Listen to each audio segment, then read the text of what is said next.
Hai guys, ketemu lagi dengan aku di channel Lady Din. Semoga kalian semua dalam keadaannya sehat dan bahagia. Kali ini aku mau membahas kisah tentang seorang gadis cantik yang menghilang dan baru bisa ditemukan setelah beberapa minggu kemudian. Tanpa basa-basi lama-lama, kita langsung masuk ke ceritanya ya.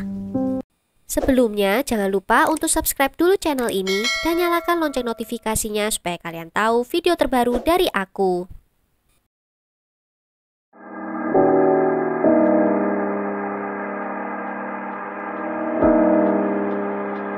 Broken-hearted and her not being with me. My life is totally changed. Adrian Salinas adalah seorang mahasiswi Gateway College berusia 19 tahun. Gadis cantik keturunan Spanyol ini lahir pada tanggal 5 November 1993 di kota Arizona, Amerika Serikat.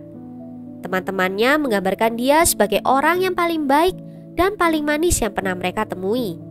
Selain itu juga dikatakan Adrian adalah orang yang lemah lembut, ramah, dan mempunyai senyum yang paling manis.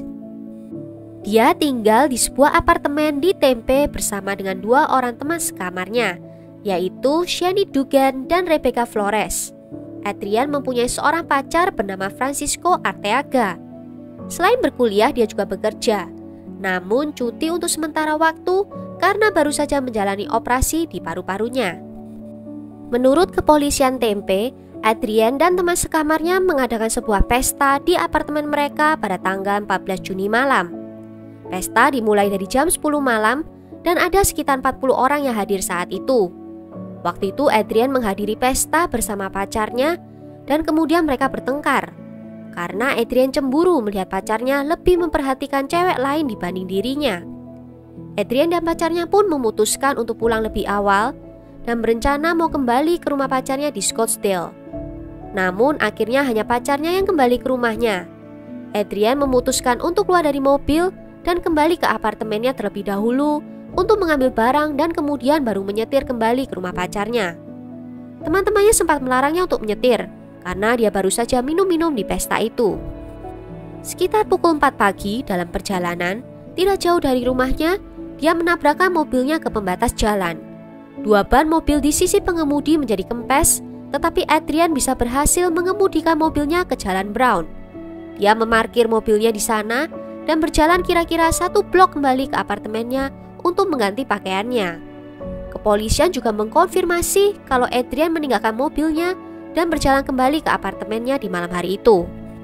Polisi juga sempat menerima telepon dari pegawai Starbucks yang melaporkan kalau ada sebuah mobil yang melaju kencang dan terlibat tabrakan sampai bannya pecah, tetapi pengemudi tetap melaju pergi. Sesampainya di apartemen, Adrian memanggil taksi untuk menjemputnya di toko AM/PM sekitar setengah kilometer jauhnya dari apartemennya. Menurut teman-temannya, dia meninggalkan dompet dan kuncinya di apartemen. Sekitar pukul 5 pagi, Adrian sempat mengirim pesan teks ke pacarnya yang menyatakan kalau dia menuju ke rumah pacarnya saat itu. Ketika taksi tiba di toko serba ada itu, sopir taksi menelpon Adrian dan dia menjawab bahwa dia sedang dalam perjalanan menuju ke sana. Namun rencana tinggallah rencana. Dalam perjalanan itu, Adrian menghilang sebelum dia sampai ke lokasi taksi itu. Pukul 5:07, 14 menit setelah panggilan awal dari sopir taksi itu, telepon Adrian sudah tidak aktif lagi. Adrian menghilang di pagi hari itu tanggal 15 Juni 2013 dan tidak ada yang mengetahui hal ini hingga 36 jam kemudian. Handphonenya pun berkali-kali dicoba untuk dihubungi, namun semuanya lanjut ke voicemail. Dan ayahnya melaporkan kehilangannya pada 16 Juni 2013, tepat jatuh di hari ayah. Polisi menyatakan kalau Adrian menghilang saat berjalan di Hardy Drive. Ayahnya dan pacar Adrian pergi untuk mencari keberadaannya dan mereka menemukan mobil yang ditinggalkan Adrian beberapa blok dari apartemennya di pagi hari pada tanggal 17 Juni.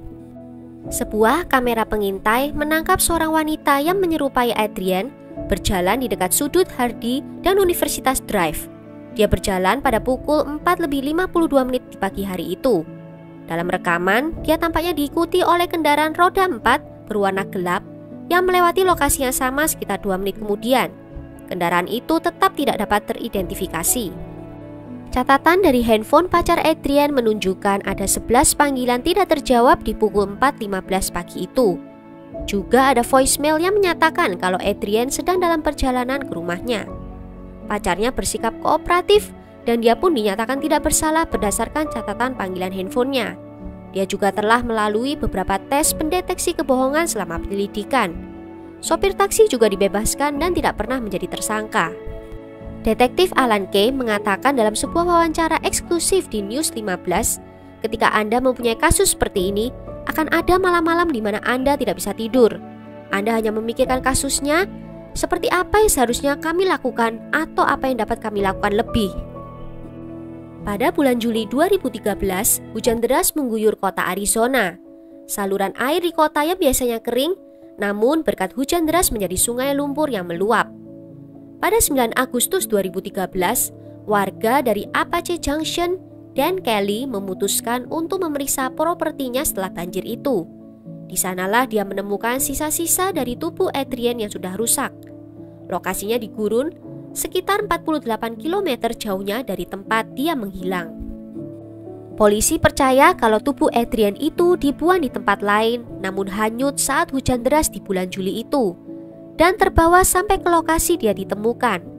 Kepolisian Tempe merilis laporan otopsi yang banyak dikosongkan, sehingga informasi yang dirilis tidak termasuk informasi tentang tengkorak atau pakaian yang digunakan saat ditemukan. Bahkan, laporan otopsi secara khusus menunjukkan bahwa Adrian berhasil diidentifikasi hanya melalui DNA dan melalui perbandingan catatan rumah sakitnya, khususnya melalui gambar toraksnya, yaitu bagian antara leher dan di perutnya. Di bulan Januari, Adrian sempat melakukan operasi pada tulang rusuknya, dan di laporan otopsi itu juga ditemukan tulang rusuk yang cacat.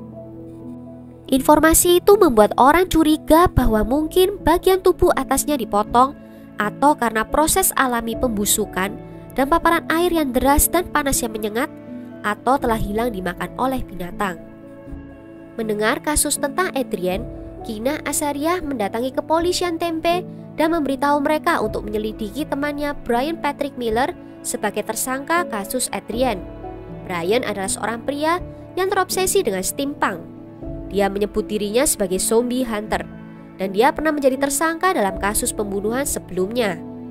Menurut postingan Facebooknya, Brian kebetulan berada di pesta temannya di Tempe pada tanggal 15 Juni itu. Lokasinya berdekatan dengan tempat Adrian dinyatakan hilang. Brian juga sempat memposting informasi kalau dia akan melakukan pendakian di dini hari itu. Dia juga menanyakan apakah ada yang mau ikut pergi dengannya.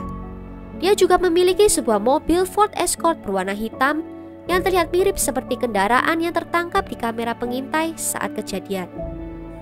Ketika polisi menggeledah rumah dari Brian ini, mereka menemukan mobil itu ditutupi sebuah terpal hitam dan tersembunyi di halaman belakang rumahnya.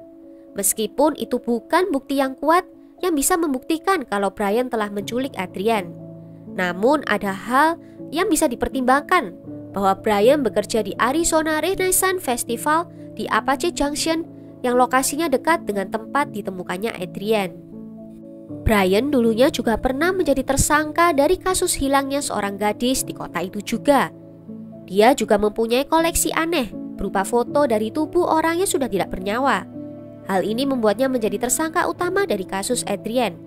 Walaupun tidak ada bukti kuat yang bisa mendukung penyelidikan karena tidak ditemukan bukti DNA Brian di tubuh Adrian.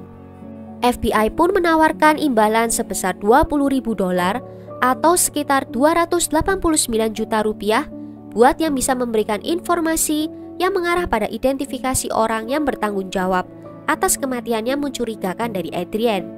Di situ juga tertulis ciri-ciri fisik dari Adrian, seperti memiliki tato matahari kecil di lehernya dan ada tindikan di bibirnya.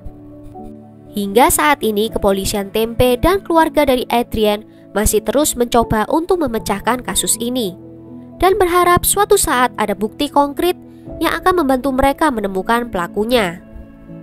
We're looking for closure for the family. We're looking for justice for Adrian.